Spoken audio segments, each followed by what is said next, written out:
তখনই তো হিয়ান পিস্তল উঁচিয়ে একের পর এক গুলি করা শুরু করে। বুলেট প্রুফ জ্যাকেট পরা থাকায় তো হিয়ানের গায়ে কোনো গুলিই লাগে না। উল্টো হিয়ানের গুলির সামনে তাদের প্রতিরোধ কোনো কাজেই আসে না। আর এর মধ্যে হিয়ান সেই গোয়েন্দাকে ফোন করে কোম্পানিতে আসতে বলে। এরপর সে ওই গোপন স্থানে পৌঁছায় যেখানে তার বস থাকে। সেখানে গিয়ে হিয়ান দেখতে পায় বন্দুকের গুলি পাল্টানোর কাজ করা মহিলাটি সেখানে বসা।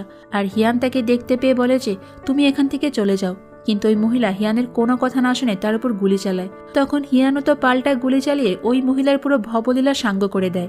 এরই মধ্যে আবার তাদের বস নিরাপত্তায় নিয়োজিত একজন মার্শাল আর্ট মাস্টার হিয়ানের সাথে মারামারি করতে শুরু করে। আর তারা দুইজনই তখন সমান তালে মারামারি করতে থাকে, কেউ যেন কারো থেকে কম নয়।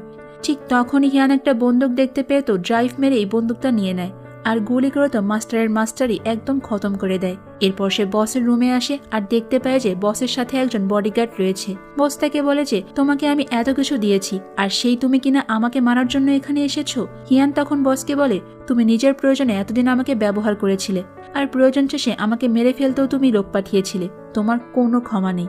এই কথা বলার সঙ্গে সঙ্গে বসের সাথে থাকা লোকটা হিয়ানকে গুলি করে। কিন্তু বুলেট প্রুফ জ্যাকেট পরে থাকার কারণে তো হিয়ানের কিছুই হয় না আর সেই লোকটাকে ওখানে হিয়ান গুলি করে মেরে ফেলে।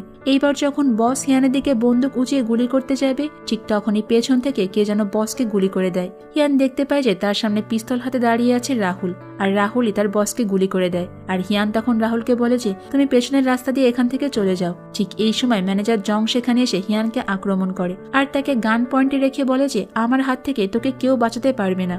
কিন্তু হিয়ান তো সুযোগ বুঝিয়ে জংয়ের গলা একটা রশি দিয়ে ফাঁস লাগিয়ে তাকে বিল্ডিং থেকে নিচে ফেলে দেয়। এরপর হিয়ান রাহুলকে বলে যে তুমি দ্রুত এখান থেকে চলে যাও, কারণ তুমি এখনো অনেক ছোট আর তোমার ভবিষ্যৎ জীবন পুরো পড়ে রয়েছে। কাজের বাহানা নিজের জীবনটাকে প্লিজ নষ্ট করে দিও না। সেই মানুষটাকে সময় দিও যাকে তুমি অনেক ভালোবাসো। অলরেডি দেখা যায় যে বিল্ডিং এর নিচে তখন অনেক মানুষ জড়ো হয়ে গিয়েছে আর সেখানে পুলিশও চলে এসেছে। আর হিয়ান তখন নিচে নেমে সেই পুলিশের কাছে আত্মসমর্পণ করে। এই সুযোগে রাহুল সবার চোখ ফাঁকি দিয়ে তো সেখান থেকে বেরিয়ে যায়। আর গল্পের একেবারে শেষে গিয়ে তো ওই দৃশ্যটা দেখানো হয় যখন হিয়ান প্রথমবার এই কোম্পানিতে ইন্টারভিউ দিতে এসেছিল। ওই দিন সে অনেক নার্ভাস ছিল আর সিভিতে তার মুখ গোমরা করা ছবি দেখে সে তখনই পাশের একটা স্টুডিওতে যায় এবং সিভিতে লাগানোর জন্য হাসিতে একটা ছবিও তোলে। আর এই দৃশ্যের সঙ্গে আমাদের গল্পটা এখানেই শেষ হয়ে যায়। আসলে গল্পের কাহিনী থেকে আমার কাছে সব থেকে বেশি ভালো লেগেছে মারামারি আর অ্যাকশন। কোরিয়ান অ্যাকশন সিনেমাগুলো সব সময় একটু ভিন্ন লেভেলেরই হয়। তোমাদের কার কাছে গল্পটা কেমন লেগেছে সেটা কিন্তু কমেন্ট করে অবশ্যই জানিও।